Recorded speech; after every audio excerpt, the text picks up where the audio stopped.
Tutol si Senator Risa Hontiveros na pababain ang minimum age of criminal responsibility. Sa kabilayan ng mga panawagan kasunod ng pamamaril ng dalawang menor de edad sa paaralan sa Tacloban.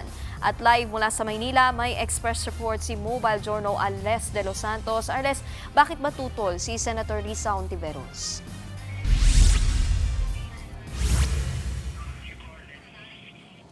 Nikki, ang paliwanag ni Senator Risa Hontiveros ay kung maaari, suriin at timbangin at kung kinakailangan ay gawing mas komprehensibo ang mga umiiral na intervention at diversion programs para sa mga kabataang lumalabag sa batas. Sinabi ni Hontiveros dito sa kapihan sa The Manila Prince Hotel ngayong umaga.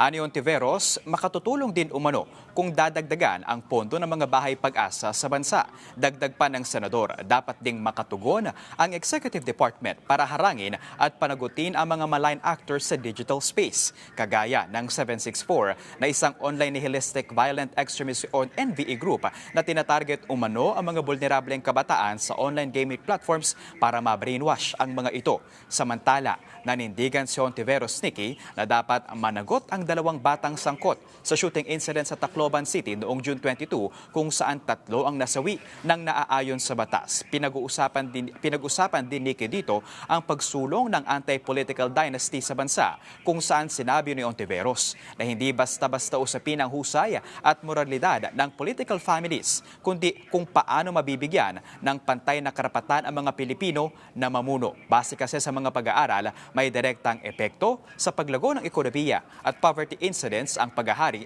ng political family sa kahirapan sa kanilang mga nasasakupan. Nikki, sa usapin ulit ng juvenile justice law, hindi pa tinitignan ni Hontiveros ang pagtataas ng criminal responsibility para sa mga children in conflict with the law. Ipinanawagan ng senador ang higit na parental supervision para sa mga menor de edad na 16 years old pababa na active sa social media. Nikki.